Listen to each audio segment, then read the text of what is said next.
લક્ષ્ય ન્યૂઝ, એક નજર, એક લક્ષ્ય. ગાંધીનગર એલસીબી દ્વારા આંતરરાજ્ય ઘરફોડ ચોરી કરતી ગેંગના 2 સાગરીતો ₹14.59 લાખના મુદ્દામાલ સાથે ધરપકડ. એક આરોપી વિરુદ્ધ 100 ગુના નોંધાયેલા હોવાનું ખુલ્યું.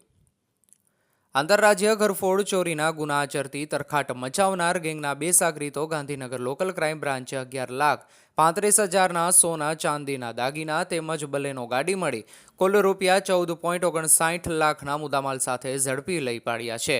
કલોલ, વડોદરા, વલસાડ તેમજ દિલ્હીમાં નોંધાયેલા વાહન ઘરફોડ ચોરીના 5 ગુનાનો ભેદ ઉકેલી કાઢવામાં આવ્યો છે. બીજી તરફ એલસીબીની તપાસમાં ગેંગના એક આરોપી વિરુદ્ધ દિલ્હી સહિતના રાજ્યોમાં 100 જેટલા ગંભીર ગુના નોંધાયેલો ખુલ્યો છે. તો બીજી તરફ ગાંધીનગરના કલોલમાં ચિંતન મહેતા તેમજ ચંદ્રસેન શંકરલાલ ખત્રીના મકાનમાંથી સોના ચાંદીના દાગીના મળીને કુલ 6,72,000ની ઘરફોડ ચોરી મામલે ગત મે મહિનામાં ફરિયાદ દાખલ થતા રેન્જ આઈજી વિરેન્દ્રસિંહ યાદવ તેમજ એસપી રવિ તેજા વાસમ શેટ્ટીએ લોકલ ક્રાઇમ બ્રાન્ચને ગુનાનો ભેદ ઉકેલી કાઢવા સૂચનાઓ આપવામાં આવી હતી. જેને લઈને લોકલ ક્રાઇમ બ્રાન્ચના પીઆઈ ડીબી વાળા તેમજ એચપી પરમારની ટીમો દ્વારા ભૂતકાળમાં ઉક્ત મોડસ ઓપરેન્ડી અને ગુના આચરી પકડાયેલા આરોપીઓ તરફ ધ્યાન કેન્દ્રિત કરવામાં આવ્યું હતું. આ દરમિયાન ગુનામાં વપરાયેલ બલેનો ગાડીની તપાસમાં અલગ અલગ વિસ્તારમાં લગાવેલ સીસીટીવી કેમેરા ચેક કરી મળેલી બાતમીના આધારે માણસા જતા રોડ ઉપર આવેલ તેરસાપરા ચોકડીએ વોચ ગોઠવી સમીર ઉર્ફે દાઉદ લિયાકત ઉર્ફે નજાકત તુર્ક તેમજ ગોવિંદા ઉર્ફે મુરલીધર સોમપ્રકાશ કળાઈદાસ કોહલીને ઝડપી લેવાયા હતા. જેઓની કડક પૂછપરછ કરતા બંને અન્ય સહારોપીઓ નંદન રામ ઇકબાલ મંડલ તથા કૃષ્ણા દુર્ગાપ્રસાદ જાટ સાથે મળીને ગુનાને અંજામ આપ્યો હોવાની કબૂલાત કરી હતી. આ સિવાય આ ગેંગ દ્વારા વડોદરા, વલસાડ અને દિલ્હીમાં ઘરફોડ ચોરીના ગુના આચર્યાનું બહાર આવ્યું હતું. આ અંગે પોલીસે જણાવ્યું હતું કે બંને આરોપીઓ પાસેથી સોના ચાંદીના 11,35,000ના દાગીના, ગાડી, મોબાઈલ તેમજ રોકડ રકમ મળીને કુલ ₹14.59 લાખનો મુદ્દામાલ જપ્ત કરી લેવાયો છે. આ ગેંગ કોઈ એક રાજ્યને ટાર્ગેટ જે તે રાજ્યના માહિતગાર સાગરીતને સામેલ કરી ચોરીની ગાડી વડે જુદા જુદા શહેરોની રેકી કરી શહેરમાં આવેલા જૂના જેવા ફ્લેટ કે જેમાં સિક્યુરિટી અને સીસીટીવી ન હોય એવા ફ્લેટોમાં ઘરફોડ ચોરી કરી ફરાર થઈ જતી હતી. આરોપી ગોવિંદા ઉર્ફે મુરલીધર દિલ્હી સહિતના રાજ્યોમાં લૂંટ, ઘરફોડ, આર્મ્સ એક્ટ સહિતના 100 જેટલા ગુના નોંધાયેલા છે. જ્યારે કૃષ્ણા દુર્ગાપ્રસાદ વિરુદ્ધ 21 તેમજ સમીર ઉર્ફે દાઉદ સામે 1 ગુનો દાખલ થયેલ છે.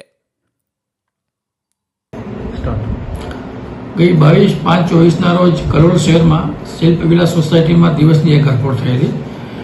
આ લગભગ બપોરના 1 થી 2 વાગ્યાના સમયગાળામાં થયેલી હતી.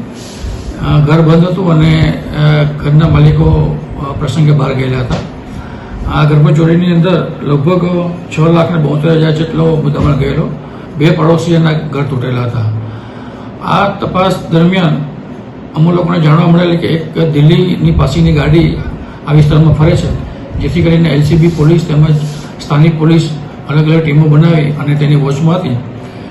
એ દરમિયાન આ જે બાતમીવાળી ગાડી ગાંધીનગર જિલ્લા પોલીસને મળી આવેલી અને તેમાં વિશો કરતા 2 ઇસમો બેઠેલા હતા. આ 2 ઇસમોને તુરંત જ પોલીસે પકડી અને પૂછપરછ કરતા માલુમ પડેલું કે આ ઘરફોડ ગેંગના સાગરીતો છે. જે 2 આરોપીને પકડેલા છે તે પૈકીના એક સમીર ઉર્ફે દાઉદ અને બીજો ગોવિંદ ઉર્ફે મુરલીધર હતો. આ બંને દિલ્હી તેમજ યુપીના વતની છે અને તેની પૂછપરછ કરતા બીજા તેના સાગરીતો જે ચોરી કરવા આવેલા તે પૈકીના બીજા 2 આરોપીઓ નંદન તેમજ કૃષ્ણા યાદવ એ પણ સાથે હતા, જેઓ ગાડીમાં ન હતા પરંતુ પોલીસ તેને પણ શોધી રહી છે. આ બંને આરોપીઓને ગાડી સાથે પકડેલ તેની ઝડપી લેતા પોલીસને લગભગ 14,59,000 રૂપિયાનો મુદ્દામાલ મળી આવેલ છે. અને આ કરોડ શહેરની ચોરી જે થયેલી તે પૈકીનો લગભગ 2,25,000નો મુદ્દામાલ રિકવર કરે છે. આરોપીઓને પૂછપરછ કરતા ગુજરાતના અલગ અલગ જિલ્લાઓમાં તેઓએ ચોરી કરેલી છે અને ત્યાં જે ચોરી કરેલો મુદ્દામાલ તેમની પાસે હોવાનું જાણવા મળેલું છે. વધુ તપાસ કરતા જાણવા મળેલ કે જે આ આરોપીઓ છે તે પૈકી ગોવિંદા અને કૃષ્ણા આરોપીઓએ લગભગ ઘણા બધા રાજ્યોમાં જેમાં તામિલનાડુ, કેરલા, આંધ્રપ્રદેશ વગેરે રાજ્યોમાં પણ અનેક પ્રકારની ઘરફોડ ચોરીઓ તેમજ બીજા આંશિકના લૂંટ, અપહરણના ગુનાઓ આચરેલા છે.